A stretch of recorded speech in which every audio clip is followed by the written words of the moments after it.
Good morning students. आज हम 12th class के नेक्स्ट लेक्चर में नया चैप्टर स्टार्ट करते हैं, चैप्टर नंबर 5। और एक्सरसाइज 5 आपकी वो है व्युत्क्रम आव्यूह एवं रैखिक समीकरण। आव्यूह हमने पढ़ लिया है, सारणी हमने पढ़ ली है। आज हम पढ़ेंगे व्युत्क्रम आव्यूह अर्थात इनवर्स मैट्रिक्स। तो इनवर्स ऑफ मैट्रिक्स की बात करें तो सबसे पहले हम यहाँ पर बात करेंगे व्युत्क्रमणीय आव्यूह। व्युत्क्रमणीय आव्यूह और एक होता है हमारा अव्युत्क्रमणीय आव्यूह। दूसरा आपका होगा कौन सा? अव्युत्क्रमणीय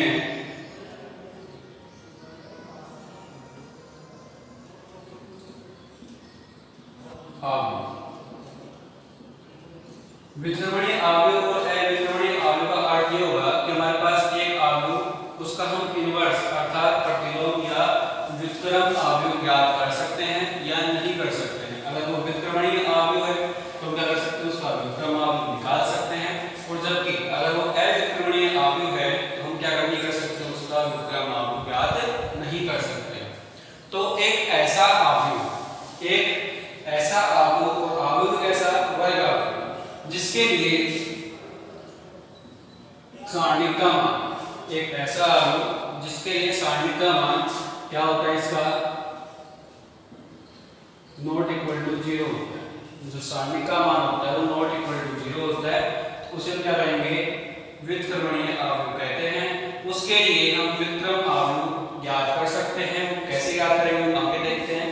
और ऐसे आव्यूह जिनके लिए सारणिक का मान या फिर आव्यूह का मान क्या होता है, आपका 0 के बराबर होता है, उसे हम क्या कहते हैं, अव्युत्क्रमणीय आव्यूह कहते हैं। तो आपके पास कोई भी आव्यूह दे रखा हो, 2 × 2 क्रम का हो, 3 × 3 क्रम का हो, अगर उसके लिए सारणी का मान निकालते हो, आव्यूह का मान निकालते हो आप प्रसार करके, तो कितना आता है, 0 के बराबर नहीं आता, धनात्मक आए या ऋणात्मक आए।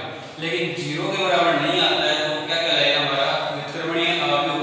और जिसके लिए आव्यूह या सारणी का मान 0 के इक्वल होता है उसे हम क्या कहेंगे, अव्युत्क्रमणीय आव्यूह कहते हैं। नेक्स्ट हमारा टॉपिक है इसमें वर्ग आव्यूह का सहखंडज आव्यूह।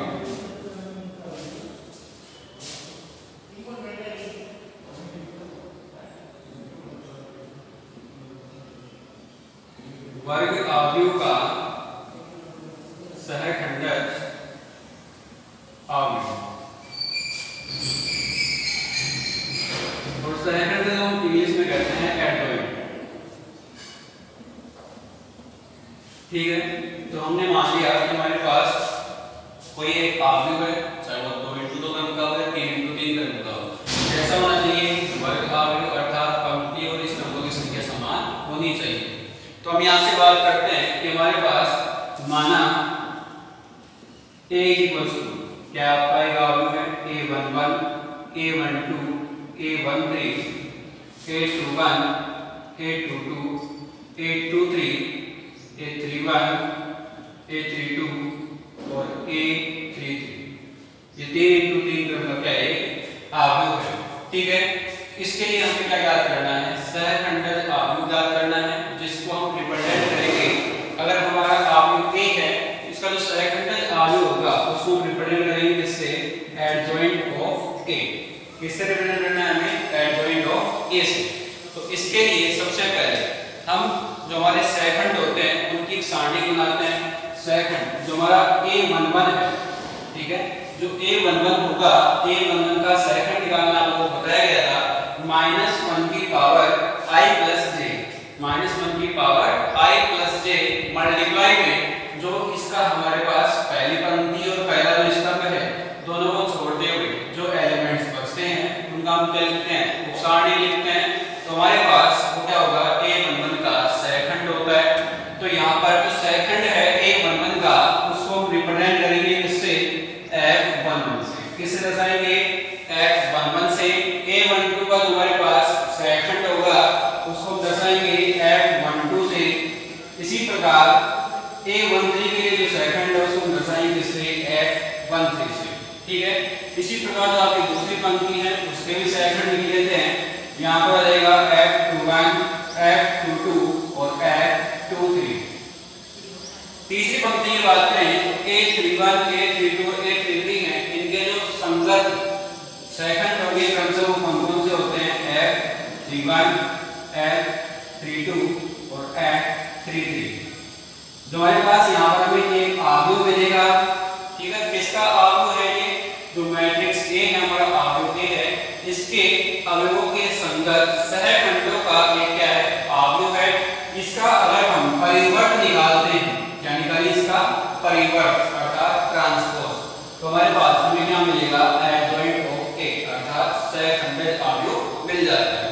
तो हम इसका परिवर्त आव्यूह लिख देते हैं। परिवर्त आव्यूह लिखेंगे तो जो पंक्तियां हैं उसको स्तंभों में परिवर्तित करेंगे, तो ये आएगा F11, F12 और F13। ये क्या थी? हमारी पहले पंक्ति थी, अब क्या बन गया? ये स्तंभ। दूसरी पंक्ति की बात करें तो हमारे पास दूसरा स्तंभ आएगा F21, F22 और F23। तीसरी पंक्ति को स्तंभ बनाते हैं तो तीसरा स्तंभ बनेगा, क्या होगा? F31, F32 और यहाँ पर आ जाएगा आपका F33, ठीक है। तो हमारे पास ये आ गया एडजॉइंट ऑफ ए। किसके लिए? 3 इंटू 3 क्रम के एक वर्ग आव्यूह के लिए एडजॉइंट ऑफ ए निकालने का तरीका। पहले जो आपको मैट्रिक्स दिया हुआ है उसके प्रत्येक अवयव के संगत हम क्या निकालेंगे? सहखंड निकालेंगे। और सहखंड निकालने के पश्चात उनको क्या करते हैं? एक सारणी के रूप में लिखते हैं, संगत अवयवों के संगत सहखंड। F11 का A11 का सहखंड क्या है? F11 है। A12 का क्या है? F12। A13 का हमारे पास F13। इसी प्रकार A21 का क्या है? F21। तो हमारे पास इसी प्रकार हमने क्या बना लिया? मैट्रिक्स बना लिया है। अब क्या निकालते हैं? इसका परिवर्त। हमने इसका परिवर्त निकाल लिया तो जो आपके पास ये जो मैट्रिक्स होगा, मैट्रिक्स ऑफ फॉर्म है परिवर्त के रूप में, ट्रांसपोज के रूप में, ये क्या होगा? आपका एडजॉइंट ऑफ ए, जिसको हम रिप्रेजेंट किससे करते हैं? एडीजे अर्थात एडजॉइंट इसका मैट्रिक्स ए का। क्लियर है? तो आपको इस प्रकार से निकालना है, इसका सहखंड आपको निकालना है किसी भी मैट्रिक्स के लिए। ये तो था हमारे पास 3 इंटू 3 क्रम के आव्यूह के लिए सहखंड निकालना, सहखंड आव्यूह निकालना। अब बात करते हैं 2 इंटू 2 क्रम के लिए।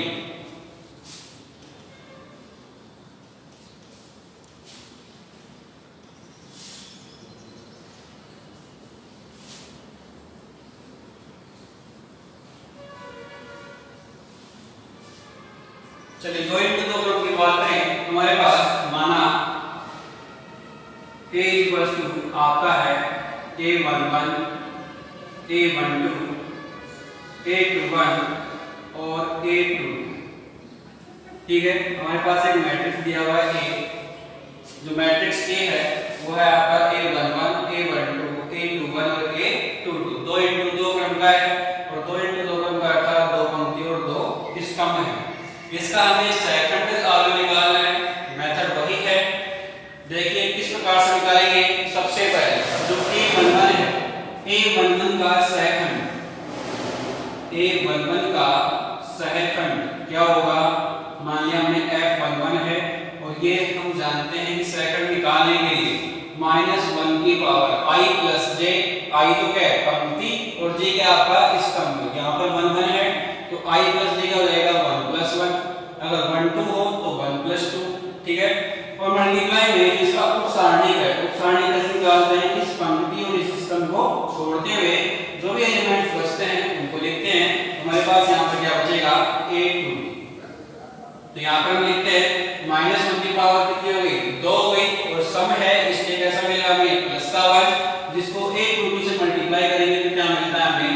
A22 ही मिलेगा। तो F11 की वैल्यू आ गई आपकी A22। इसी प्रकार निकालते हैं A12 का सहखंड, क्या होगा? F12 तो -1 की पावर 1 प्लस 2। तो पहली पंक्ति दूसरे स्तंभ में है इसलिए 1 प्लस 2 किया हमने। और यहाँ पर जो A12 है कौन सी पंक्ति में? पहली पंक्ति और दूसरे स्तंभ में है। इनको छोड़ते हुए जो एलिमेंट हमारे पास बचेगा वो होगा A21। तो यहाँ पर लिखते हैं हम A21 और यहाँ आएगा -1 की पावर कितनी हो गई? 3, जो क्या है? विषम है इसलिए माइनस का होगा A21। आगे जो A21 है, A21 का सहखंड और A21 का जो सहखंड होगा F21 -1 की पावर कितनी हो जाएगी? 2 प्लस 1 और 2 प्लस 1 मल्टीप्लाई निकलाएंगे जिसका उप सारणी होगा A21 का, किस कौन सी पंक्ति में है, दूसरी पंक्ति में और पहले स्तंभ में। तो इन दोनों को छोड़ते हुए हमारे पास क्या बचेगा, A12 बचेगा। तो यहाँ पर सॉरी A12 बचेगा, तो इसको हम यहाँ पर लिखेंगे A12 और माइनस होने के बाद कितने हो गए, 3 हो गए, जो कैसी है, विषम है। तो यहाँ पर लिखेंगे माइनस का A12, ये आ गया आपका F21। A22 की बात करें तो A22 का सेकंड क्या होगा, F22 होगा -1 की पावर 2 प्लस 2।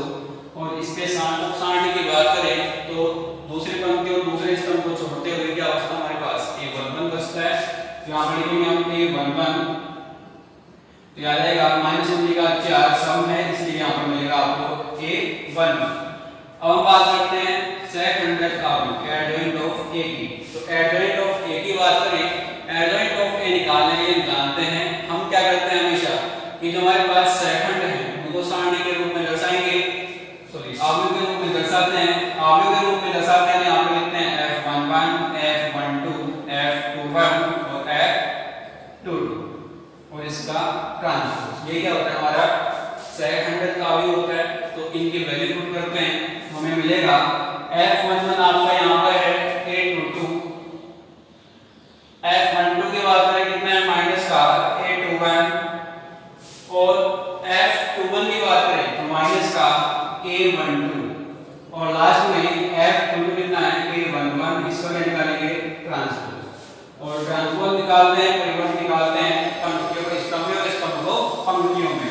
हमारे पास जो पहली पंक्ति को स्तंभ बनाएंगे A22 माइनस का A21, दूसरी पंक्ति को स्तंभ बनाते हैं माइनस का A12 और A11। ये क्या आ गया आपका इसका एडजॉइंट ऑफ A।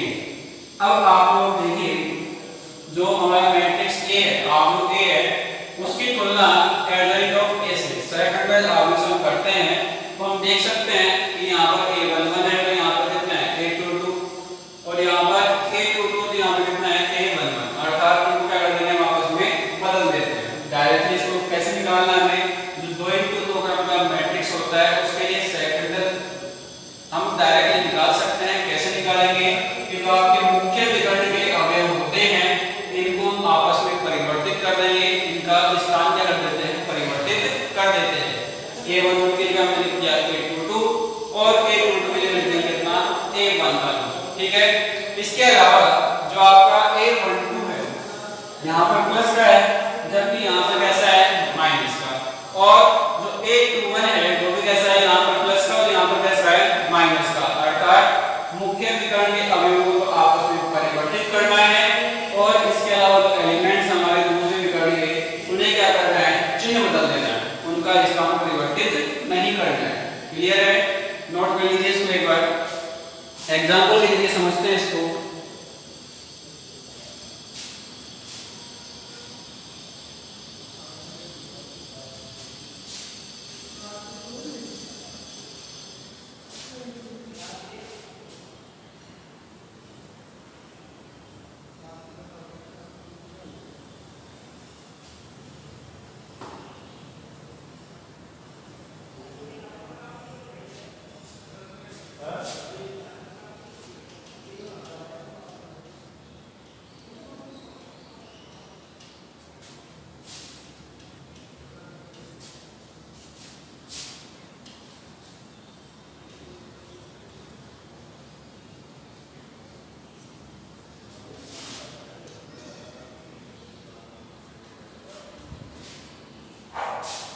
चलिए एक एग्जांपल ले लेते हैं और एग्जांपल में जिसमें सारणी सॉरी आव्यूह दिया हुआ आपको A दिया हुआ है 2 3 4 और 5। 2 × 2 क्रम का हमारे पास क्या है, एक मैट्रिक्स है, आव्यूह है। इसका हमें सहखंडित आव्यूह निकालना है। उस सहखंडित आव्यूह निकालने के लिए हम क्या करेंगे, अभी मैंने बताया था डायरेक्टली या तो आप पूरा मेथड अपना सकते हो या फिर 2 × 2 क्रम के मैट्रिक्स के लिए आप डायरेक्टली भी कर सकते हैं, एडजॉइंट ऑफ A लिख सकते हैं।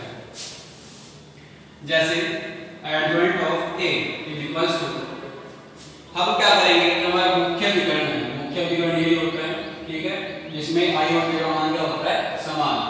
तो 2 और 5 है, इनको क्या करेंगे आपस में स्थान परिवर्तित करेंगे इनका, तो 2 की जगह 5 आ जाएगा और 5 की जगह कितना आ जाएगा, 2 आ बच गए हैं उनका क्या करना है, हमें चिन्ह परिवर्तित करना है। तो यहाँ पर 3 कैसा है, प्लस का है, तो यहाँ पर माइनस का 3 लिखेंगे। 4 भी कैसा है, प्लस का है, इसलिए कैसा लिखेंगे, माइनस का 4। अब इसके अंदर हमें ना तो परिवर्त निकालना है इसका, ना सहखंड निकालना है। डायरेक्टली हम क्या कर सकते हैं, जो आपका 2x2 क्रम का मैट्रिक्स होगा उसको देख करके आप लोग इसका एडजॉइंट ऑफ ए सहखंडज अवयव निकाल सकते हैं।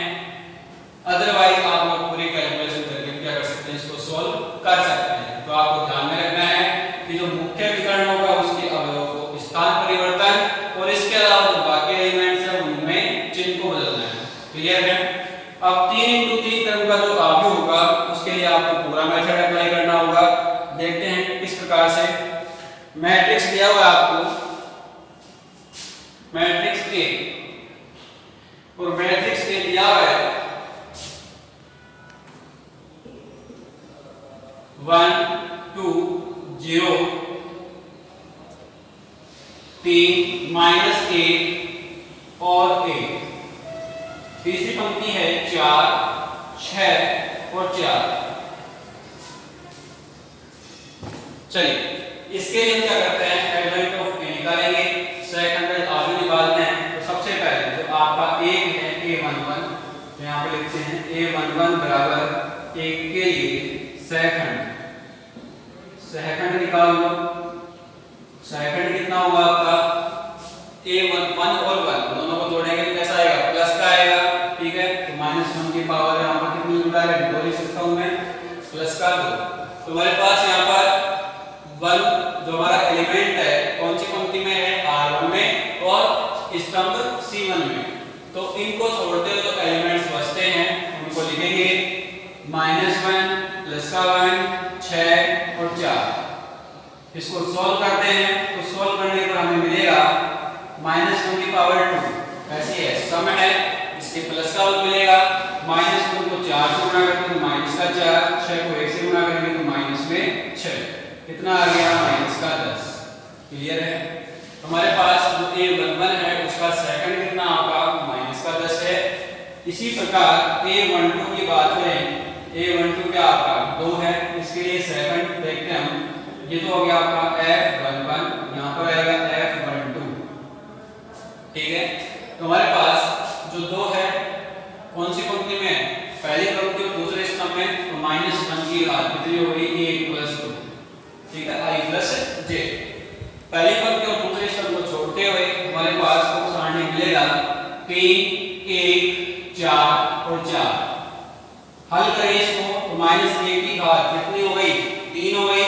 और कैसी है ये, विषम की है, तो विषम में हमारे पास इसमें कैसा मिलेगा, ऋणात्मक मिलेगा। और मान क्या होगा, 312 - 4 × 1 कितना हो गया, 4। तो हमारे पास आ जाएगा -8। a13 के लिए देखें, a13 क्या आपका 0 है, इसके लिए f13 निकालेंगे आप, कितना होगा -1 की घात 1 + 3। ठीक है, और 0 किसमें है, पहली पंक्ति और तीसरे स्तंभ में। तो इनको छोड़ते हुए यहाँ पर आएगा 3 माइनस का 1 4 और 6। हल करें तो -1 की घात कितनी होगी, 4 हो गई। और 4 कैसा है, सम संख्या है, इसलिए -1 की घात 4 कैसे मिलेगा हमें, धनात्मक। तो प्लस का मिलता है 3 × 6 18, माइनस में 4 × -1 कितना हो गया, -4। तो 18 + 4 कितना हो जाएगा आपका 22। क्लियर है। हमारे पास और जैसे हमने इन 3 एलिमेंट के लिए सेकंड निकाला है, उसी प्रकार आप लोग बाकी के जो एलिमेंट बचे हुए हैं दूसरे और तीसरी पंक्ति के, उनके लिए भी क्या निकालेंगे, सेकंड निकालेंगे। आपको इस प्रकार से लिखने की आवश्यकता नहीं है। अगर आप लोग डायरेक्टली कर सकते हैं, डायरेक्ट भी कर सकते हैं इसको, कि इसके लिए जो सेकंड होगा प्लस का, इसका माइनस का, इसका प्लस माइनस प्लस माइनस, इस प्रकार से जैसे हमने प्रसार के लिए देखा था बिल्कुल उसी प्रकार आप लोग यहाँ पर देख सकते हैं। चलिए एडजॉइंट ऑफ ए लिखते हैं। तो एडजॉइंट ऑफ ए के लिए हमारे पास जो पहली पंक्ति है उसके सेकंड लिखें, यहाँ पर आएगा माइनस का 10, या रहेगा आपका माइनस का 8 और प्लस का 22। इसी प्रकार 3 के लिए देखें, 3 के लिए कैसा होगा, ऋणात्मक होगा। ठीक है, यहाँ पर माइनस का चिन्ह 3 कौन सी पंक्ति में है? दूसरी पंक्ति और पहले स्तंभ में। तो 2 को 4 से गुणा करेंगे और 6 को 0 से। 2 को 4 से गुणा करने पर 8 माइनस में 6 को 0 से गुणा किया तो 0। तो 8 माइनस 0 कितना होगा आपका? 8 होगा। तो माइनस का 8 मिल गया। इसका सेकंड माइनस का 8 दूसरी पंक्ति दूसरे स्तंभ में है अर्थात धनात्मक होगा। धनात्मक है। अब दूसरी पंक्ति और दूसरे स्तंभ को छोड़ते हुए 1 को 4 से गुणा किया 4 और 4 को 0 से गुणा किया तो 0। 4 में से 0 घटाएंगे कितना बचेगा आपका? 4 बचेगा। जो कैसा होगा? धनात्मक। अगला जो होगा आपका सेकंड में कैसा होगा? ऋणात्मक होगा। तो यहां पर कहेंगे माइनस और जो 1 है दूसरी पंक्ति और तीसरे स्तंभ में है तो गुणा करेंगे 1 को 6 से तो 6 आ गया। माइनस में 4 गुणा करेंगे 2 से कितना जाएगा? 8। 6 माइनस 8 कितना बचेगा आपका? माइनस का 2। और माइनस पहले से लगा हुआ है इसलिए कैसा हो जाता है? ये प्लस का 2 बन जाएगा। ठीक है। इसी प्रकार जो 4 का आपका तीसरी पंक्ति में तो ये हमारे पास ऋणात्मक था, ये कैसा होगा? धनात्मक। 4 के लिए जो हमारे पास सेकंड होगा कैसा होगा? धनात्मक होगा। पहली स्तंभ और तीसरी पंक्ति को छोड़ते हुए 2 को 1 से गुणा करेंगे और माइनस 1 को 0 से। तो क्या मिलेगा आपको? 2 1 2 और माइनस में 1 को 0 से गुणा करने पर क्या मिलता है? 0। तो 2 माइनस 0 कितना मिलता है आपको? 2। ठीक है। इसका सेकंड धनात्मक था इसलिए माइनस नहीं लगाया हमने पहले। आगे देखते हैं 6 के लिए। ये कैसा होगा? ऋणात्मक होगा। यहां पर माइनस का चिन्ह लगाते हैं। 6 के लिए दूसरे स्तंभ और तीसरी पंक्ति को छोड़ते हुए 1 को 1 से गुणा किया और 3 को 0 से। तो हमारे पास यहां पर आ जाएगा 1। 4 के लिए देखें तो धनात्मक हुआ और 4 के लिए तीसरी पंक्ति और तीसरे स्तंभ को छोड़ते हुए 1 को माइनस 1 से गुणा करेंगे माइनस का 1 और माइनस में 2 को 3 से गुणा करते हैं कितना आता है? 6। तो माइनस 1 और माइनस 6 कितना जाएगा आपका? माइनस का 7। ठीक है। तो हमारे पास यहाँ पर ग्रेडियंट ऑफ के निकाल रहे हैं। यहाँ पर निकालेंगे इसका परिवर्त में निकालते हैं, ट्रांसपोज में निकालते हैं। तो हमने यहाँ पर परिवर्त निकाला इसका।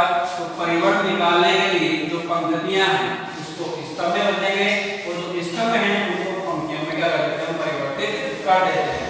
दोनों में से कोई सा भी काम करो दूसरा काम अपने आप ही हो जाता है। तो पहली पंक्ति को बदल देते हैं स्तंभ में। तो माइनस का 10 माइनस का 8 और 5। यहाँ पर देखते हैं माइनस 8 4 और प्लस का 2। नीचे देखेंगे तो हमारे पास 2 माइनस 1 और माइनस का 7 है। जो हमारी पंक्तियां थी उसको हमने किसमें बदल दिया है? स्तंभों में चेंज कर दिया है। और ये हमारे हमें क्या मिल जाएगा यहाँ पर? एडवेंट ऑफ ए अर्थात जो आपका मैट्रिक्स ए है अवयव ए है उसका सहखंडज आगे। इस प्रकार से आपको क्या निकालना है? सहखंडज आगे निकालना है। चलिए बस नोट कर लीजिए।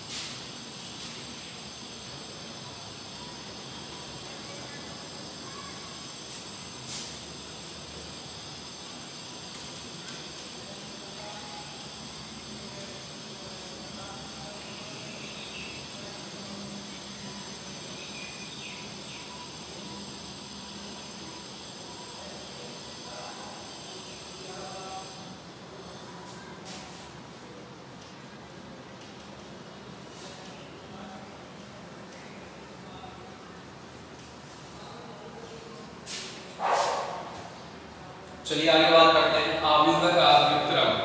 ठीक है। तो हमारे पास यदि सबसे पहले हमारा टॉपिक है इसमें आव्यूह का व्युत्क्रम इनवर्स ऑफ मैट्रिक्स।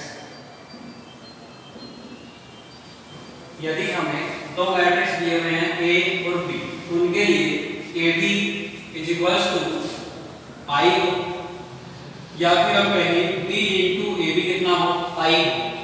A को B से मल्टीप्लाई करें या A को B को A से मल्टीप्लाई करें हमें क्या मिलना चाहिए? एक आइडेंटिटी मैट्रिक्स अर्थात तत्समक आव्यूह। तो उस कंडीशन में हम यहाँ पर क्या करते हैं? A को B का व्युत्क्रम आव्यूह A को B का व्युत्क्रम आव्यूह या B को हम क्या कहेंगे? A का व्युत्क्रम आव्यूह कहते हैं।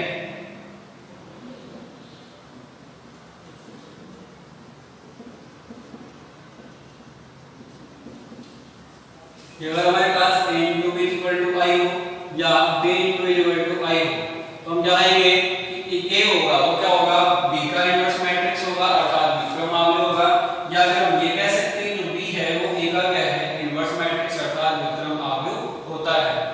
अब अगर हमें कोई मैट्रिक्स दिया हुआ है उसके लिए जो व्युत्क्रम अवयव है तो हम किस प्रकार से निकालते हैं उसका फॉर्मूला देखेंगे। तो व्युत्क्रम अवयव का तो व्युत्क्रम अवयव इस प्रकार से निकालेंगे कि हमारे पास जो व्युत्क्रम अवयव होता है उसको दर्शाते हैं किससे, a इनवर्स से। किससे दर्शाएंगे, इनवर्स अर्थात -1।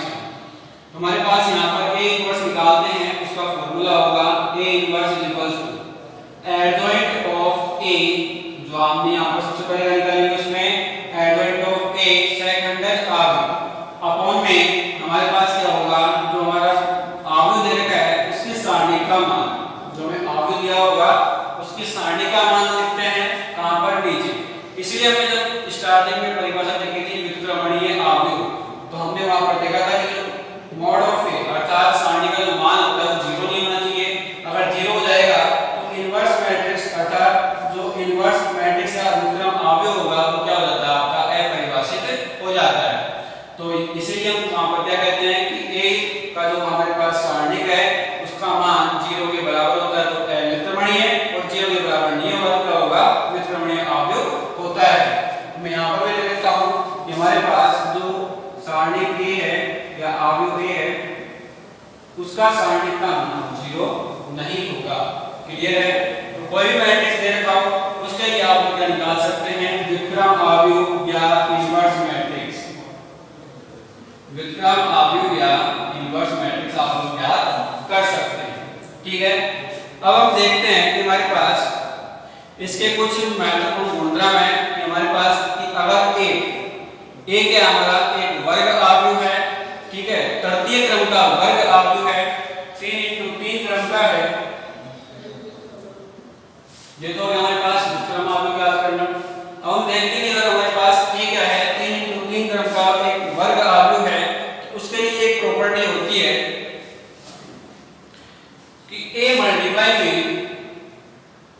Adjoint of a is equals to जो हमारा a है अवयव मैट्रिक्स a है उसके सारणी का मान उसको हम गुणा कर देंगे इससे i3 का अर्थ क्या हो गया, यहाँ पर 3 into 3 क्रम का मैट्रिक्स a है तो यहाँ पर i3 लिखना है।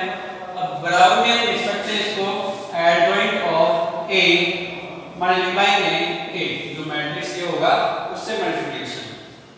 तो हमारे पास ये इसका गुणधर्म है कि अगर हम जो मैट्रिक्स a है उसको गुणा करें एडजॉइंट a से या एडजॉइंट a को गुणा करें मैट्रिक्स a से तो हमें इसका मान किसके बराबर मिलेगा, जो सारणिक a होगा या मैट्रिक्स a है उसके मान को अगर हम आइडेंटिटी मैट्रिक्स या तत्समक अवयव से गुणा कर देते हैं तो क्या होता है, a into adjoint of a का मान यहां से मिल जाता है।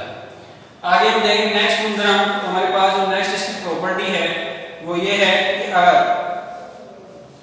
ये तो किसके लिए था, जब 3 into 3 क्रम का, अगर 3 into 3 क्रम की जगह जो हमारा मैट्रिक्स है वो n क्रम का होता है अर्थात जो मैट्रिक्स A है वो n into n क्रम का एक वर्ग अवयव है तो आपकी प्रॉपर्टी होगी उसको ये लिखेंगे कि A मल्टीप्लाई में adjoint of A is equal to mod of A अर्थात सारणी A का मान और मल्टीप्लाई में यहाँ पर लिखेंगे in का अर्थ मतलब हो गया हमारे पास जिस कोटि का हमारा मैट्रिक्स A है उसी कोटि का क्या होगा, तत्समक अवयव यहाँ पर होगा, बराबर हो जाएगा एडजॉइंट ऑफ A मल्टीप्लाई में मैट्रिक्स A। क्लियर है। अगली प्रॉपर्टी देखें तो हमारे पास नेक्स्ट प्रॉपर्टी है इसकी कि एडजॉइंट निकालें किसका, एडजॉइंट A का, जो हमारा एडजॉइंट A है उसी का हम फिर से निकालते हैं, एडजॉइंट A निकालते हैं तो उसकी जो वैल्यू होगी वो आपकी होगी सारणी अर्थात जो मैट्रिक्स है उसकी वैल्यू निकालते हैं, उसकी पावर कितनी n-2 और मल्टीप्लाई में 8। ये कब होगा, जब हमारा एडजॉइंट A दिया हुआ है मैट्रिक्स A दिया हुआ है उसका एडजॉइंट ऑफ एडजॉइंट निकालना है हमें, तो पहले एडजॉइंट A निकालें उसका फिर से एडजॉइंट निकालें, उसकी वैल्यू अगर हमें निकालनी है डायरेक्टली हम किससे निकाल सकते हैं, जो मैट्रिक्स A है उसकी वैल्यू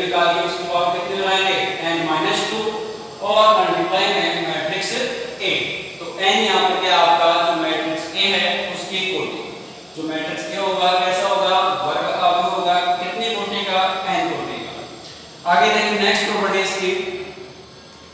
तो नेक्स्ट प्रॉपर्टी इसकी है एडजॉइंट ऑफ ए ट्रांसपोज। हमारे पास जो ए ट्रांसपोज है, ए का परिवर्त अवयव है, उसका हम क्या देखते हैं, एडजॉइंट देखते हैं। तो इसके बराबर होगा एडजॉइंट ऑफ ए का ट्रांसपोज। कि या तो हम पहले मैट्रिक्स ए का ट्रांसपोज निकालें और फिर उसके बाद उसका एडजॉइंट निकालें, या हम ये भी कर सकते हैं कि एडजॉइंट ए निकाल के उसका निकाल लें, ट्रांसपोज निकाल लें। तो दोनों की जो वैल्यू होगी वो क्या होगी, बराबर होगी। और नेक्स्ट जो हमारी इसकी प्रॉपर्टी है, गुणधर्म है, वो ये है कि अगर adjoint of A B, A multiply B, दो मैट्रिक्स दिए हुए हैं ए और बी, अगर हम इनका एडजॉइंट निकालते हैं, सरेखंडक अवयव निकालते हैं, तो हमारे पास यहां पर मिलेगा adjoint of B multiply by adjoint of A. हमें यहां पर प्रॉपर्टी दी हुई है कि ए को हमने बी से मल्टीप्लाई किया पहले, और मल्टीप्लाई करने के बाद में क्या निकाल दिया, उसका एडजॉइंट निकाल लिया। उसकी वैल्यू किसके बराबर होगी, हमारा जो मैट्रिक्स बी है उसका एडजॉइंट निकाल लिया, और साथ में मैट्रिक्स ए का भी एडजॉइंट निकाल लिया। दोनों क्या कर देंगे, मल्टीप्लाई कर देंगे। तो हमारे पास इन दोनों की वैल्यू क्या होती है, इसके बराबर होती है।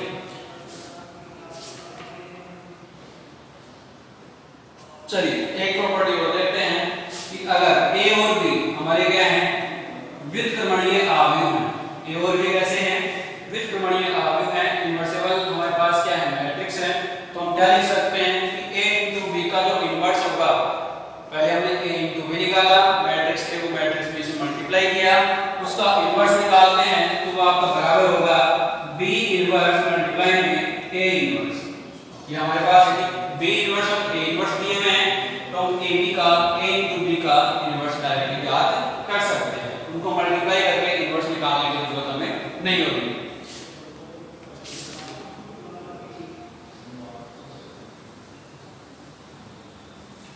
और इसमें लास्ट प्रॉपर्टी आपकी एक और बची हुई है कि अगर ए का ट्रांसपोज है, परिवर्त है, उसका इनवर्स निकालते हैं तो वो बराबर होगा ए इनवर्स के ट्रांसपोज के। अगर हम ए ट्रांसपोज का इनवर्स निकालें, ठीक है, ए ट्रांसपोज का इनवर्स निकालें तो हमारे पास वो बराबर होगा ए इनवर्स के ट्रांसपोज के। तो हमारे पास यहाँ पर इसकी प्रॉपर्टीज खत्म हो गई हैं। एग्जांपल देखते हैं। एग्जांपल आपका एग्जांपल नंबर 1 दिया हुआ है कि यदि अवयव ए बराबर में 1 3 2 4 हो तो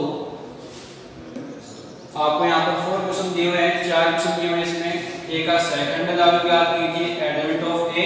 दूसरा दिया हुआ है, सिर्फ कीजिए कि a मल्टीप्लाई में adjoint a is equal to mod of a into i3 is equals to adjoint of a into में a। जो हमने यहाँ पर प्रॉपर्टीज देखी है अभी ये वाली, इनको हमें क्या करना है, यहाँ पर सिद्ध करना है।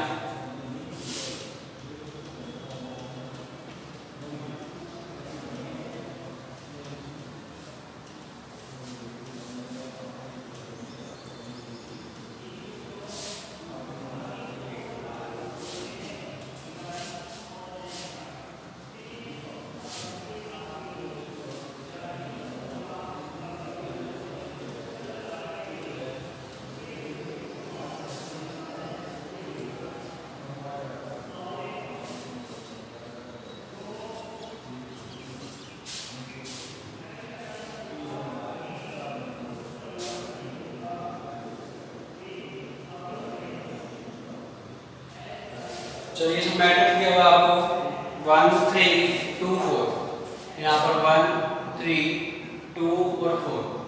और इसका जो फर्स्ट क्वेश्चन है आपका वो ये है कि एडजॉइंट ऑफ ए ज्ञात कीजिए। एडजॉइंट ऑफ ए ज्ञात करना आपको 2 into 2 क्रम के मैट्रिक्स के लिए डायरेक्टली बता दिया गया है। तो हम क्या करेंगे, हमारे पास जो मुख्य विकर्ण होगा उसके अवयवों का स्थान परिवर्तित करना है। ए को 4 के मुख्य अवयव के मुख्य विकर्ण के अवयव हैं, तो 4 की जगह 1 और 1 की जगह लिखेंगे हम 4 लिखते हैं। तो सबसे पहले 4 और यहाँ पर क्या जाएगा 1। इसके अलावा जो एलिमेंट्स होते हैं मुख्य विकर्ण के अलावा, उनका हम क्या कर देंगे, चिन्ह परिवर्तित कर देंगे। तो 2 और 3 धनात्मक है, ऋणात्मक हो जाएंगे। अगर ये ऋणात्मक होते तो कैसे बन जाते, धनात्मक। हम यहाँ पर लिखेंगे -3 और -2। इनका स्थान परिवर्तन नहीं करना है।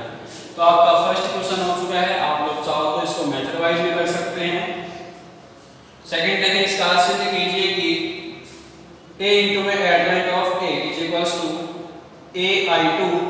Equal to adjoint of A multiply by A. जो सेकंड है मैं सीधे करने के लिए टू प्रूव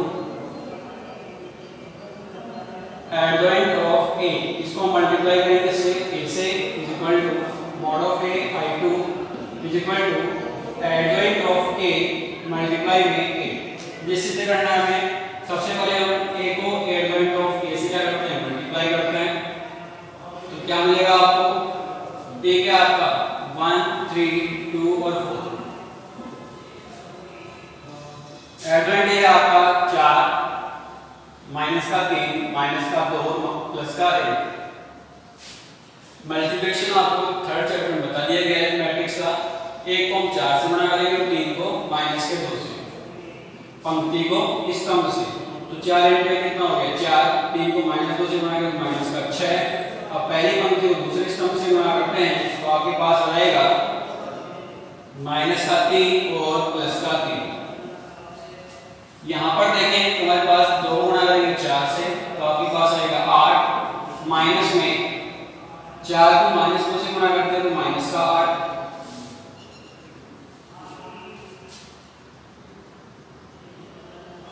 चलिए 2 गुणा किया माइनस के 3 से तुम्हारे पास आएगा माइनस का 6 और 4 गुणा किया हमने इससे प्लस के 1 से तुम्हारे पास यहाँ पर आ जाएगा प्लस का 4। सॉरी यहाँ पर माइनस में बीच में प्लस। तो यहाँ से हमारे पास सोल्व करने पर हमारे पास मिलता है 4 माइनस 2, 4 माइनस 6 कितना हो गया माइनस का 2। यहाँ पर आएगा आपका 0, 8 माइनस 8 कितना हो गया 0, माइनस 6 प्लस 4 कितना हो गया माइनस का 2। माइनस 2 कॉमन ले सकते हैं इसमें से और माइनस का 2 कॉमन लेते हैं तो माइनस 2 बाहर लिखेंगे तो यहाँ पर हो जाएगा मैट्रिक्स 1 0 0 और 1। क्लियर। ये आपका क्या है i है तो हम यहाँ से लिख सकते हैं -2 इंटू में i2, 2 इंटू 2 हम क्या है तो यहाँ पे लिखेंगे i2 तो -2 इंटू i2। तो हमारे पास अगर इसका क्या निकालते हैं मैट्रिक्स का वैल्यू निकालते हैं यहाँ से सारणी के रूप में परिवर्तित करके आपका सारणी बनाओ इसको 1 3 2 और 4। इसका मान निकालेंगे तो 1 को 4 से गुणा करेंगे तो 4, 2 को 3 से गुणा करेंगे तो माइनस में 6 कितना आएगा माइनस का 2। तो हम यहाँ से लिख सकते हैं कि जो a multiply adjoint of a है वो बराबर होगा, जो -2 है वो बराबर है मॉड ऑफ a मल्टीप्लाई में i2। इसी प्रकार आप लोग क्या निकालेंगे एडजॉइंट ऑफ a मल्टीप्लाई में मैट्रिक्स a। जो एडजॉइंट a है उसको मल्टीप्लाई करेंगे मैट्रिक्स a से तो आपको क्या मिलेगा, यही चीज मिलती है -2 इंटू में i2। आप लोग इसको खुद करेंगे। इसके अलावा इसका प्रोपोर्शन हो है इसमें एग्जांपल नंबर 1 में कि a इनवर्स ज्ञात कीजिए और सिद्ध कीजिए कि a इनवर्स का transpose is equal to a transpose का इनवर्स। तो आप लोग इनको ट्राई कीजिएगा। मिलते हैं नेक्स्ट क्लास में, इसके एग्जांपल करेंगे हम साथ में। अगर एग्जांपल कंप्लीट हो जाते हैं हमारे तो इसके क्वेश्चंस भी उसी नेक्स्ट वीडियो में हम करते हैं।